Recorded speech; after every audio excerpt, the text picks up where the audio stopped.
I'm 13 and I live in Hong Kong. And even ever since I was young, just looking around Hong Kong, I just realized that our disability management is very poor, considering that we're surrounded by mountains in such a hilly environment.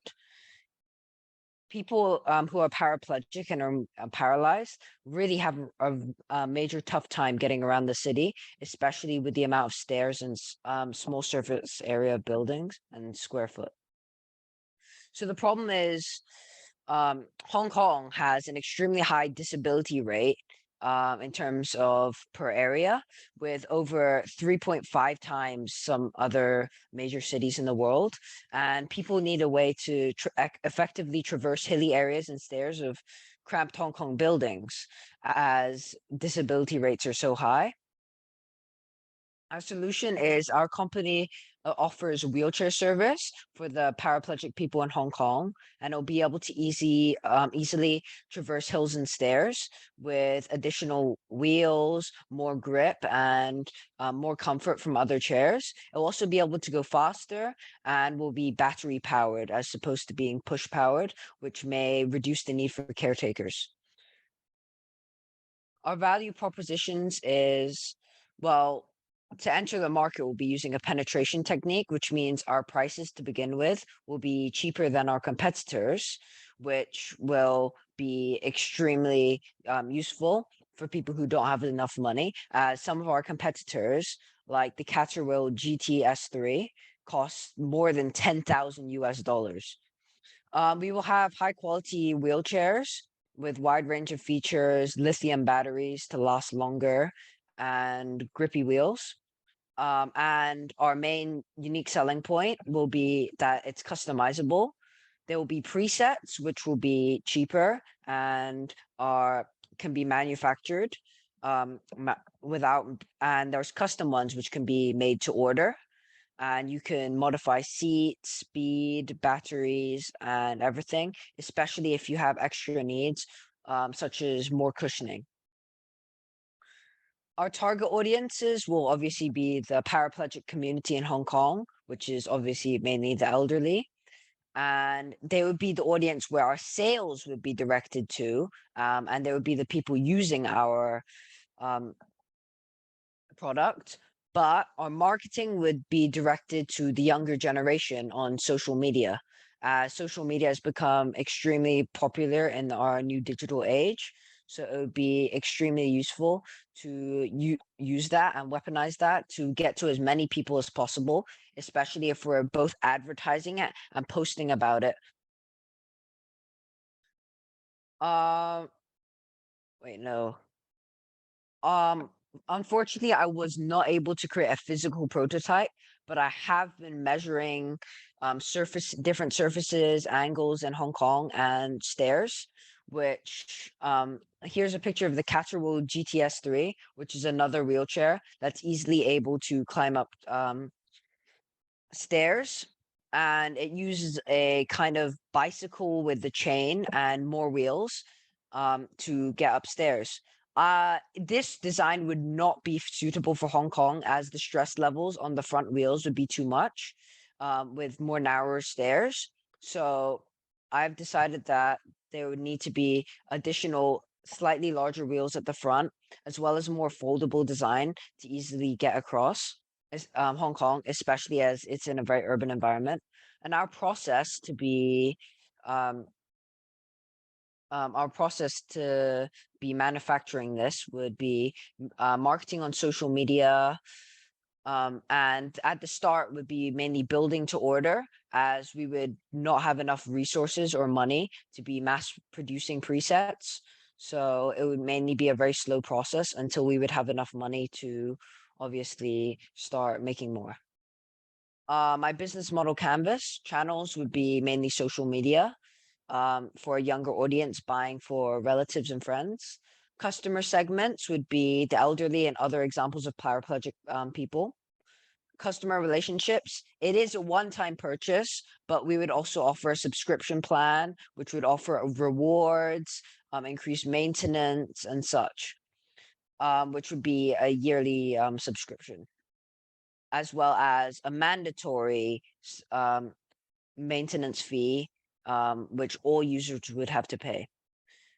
Value proposition, we would have a customizable wheelchair with very high quality, and it would be, yeah, and all that stuff. And key partnerships, we need obviously connections in the marketing industry for social media and marketing, which will be a massive part of the business. As with an expensive purchase such as a wheelchair, people would obviously need to think very hard about the purchase. And someone within wheelchair design would be extremely helpful for designing modifications, presets, and generally the base design. And we would obviously need a building space to someone with a building space to manufacture the wheelchairs, as you would need multiple machines and such. Key activities, they would need a design team for products presets, marketing team to advertise the product, and key resources, a space for building the models, and likely relationships and connections with parts distributors to ensure that we have the resources to make the designs for cheaper prices. Cost structure, fixed costs would be subscription services, variable costs would be rents for the building, as we would maybe need more space if the business does well, and salary if I would have a team to build it. And revenue streams would be subscriptions and asset sale. This would be our revenue model. The asset sales would be the wheelchairs, the actual wheelchairs, such as the presets and the custom models, and as well as yearly maintenance fees, which we need to pay for both safety and increased revenue, and the subscription plan, which would be also would be a monthly subscription, so users could claim free rewards, maybe discounts on future purchases, and priority over new upgrades. A 5-month plan would be first month and early stages would be mainly making to order, as we would not have many resources or money, and obviously would be spending a lot of time on marketing, as that would be a key part of the business and to convince people to buy our designs. And as we expand the business, slightly less time would be spent on marketing and more on manufacturing, as customer sales will likely increase. Thank you. Thank you, Ashton. I mean, it was actually a mobile from Miracle Light to a MobilLite, and how different. I mean, I've seen wheelchairs across, I would say, every platform. I mean, schools, hospitals, but the idea of having moving to a chair. I mean, when you're climbing stairs and you're designing it so well, and the detailing that you did in your business plan, impeccable. So you can stop sharing, Ashton, and we'll have a quick Q&A round, and then we'll take a short break for 2 minutes. Okay? Everybody needs time to stretch a little now. Yeah. Very good. Ashton, may I start? I know that you're focused primarily on selling this to B2C. Can I just ask, have you considered the idea of partnerships and selling it to folk, or at least connecting with B2Bs and selling it through them, who have perhaps more access easily to people who actually need these? So your channels of perhaps marketing might be a lot more direct in that sense. I've also considered maybe also creating deals with charities who deal with disabled as well. And yeah, we would likely sell a small part of, so maybe 30% of our sales, which would go to these charities and things. So we'd definitely have direct access to these people, as well as perhaps getting more manpower to build the wheelchairs. Fantastic. Thank you, Ashton. Can I just ask you one more thing? Do you know, not exact, but do you know the latest number or any research numbers on how many paraplegics or elderly who need wheelchairs or who need wheelchairs there are in Hong Kong? Numbers in 2019 show that the actual amount of disabled people in Hong Kong, people who know paraplegic people, was over 400,000. So relations, Okay. because obviously a lot of people would be buying it for a relative. Interesting. Okay, cool. Thank you. And just sorry, just last one. I apologize, Pavan and Nicole. In terms of price point, can you tell me, are you a premium brand or are you someone who caters to the masses? I would say we would start off with lower prices just to attract the attention, and we would get actual customers using it. And then once people start using it and find out like the features and things, we would probably up the price to a more premium price. Very cool. Thanks, Ashton. Go ahead, Pavan. Nicole. Thanks. So Ashton, first off, thank you so much for your presentation. I think you definitely did some extensive work there.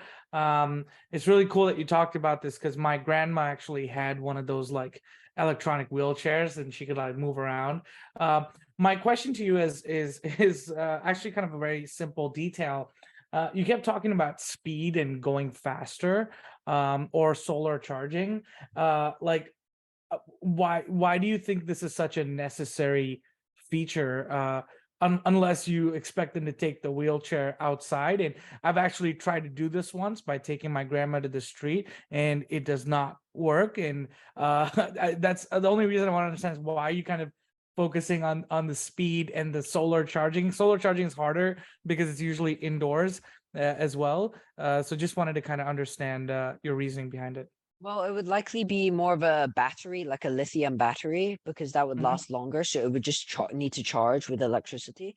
But I would say speed isn't that much of a factor, but it would make, even like in a building or an indoor space, it would make it going around easier. And speed isn't that much of a factor, but it would help slightly to getting places faster.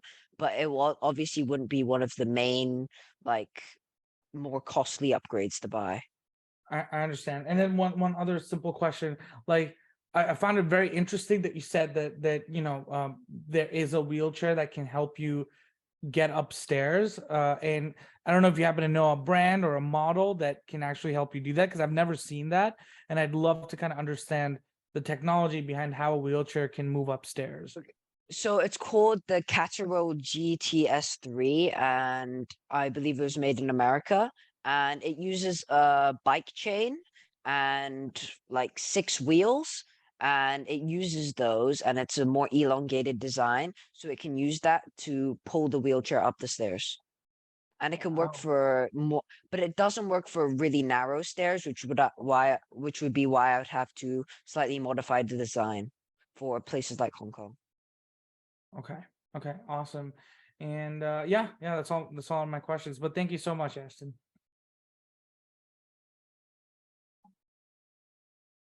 Have you ever thought of how you're going to patent this idea of a wheelchair, of the special designs?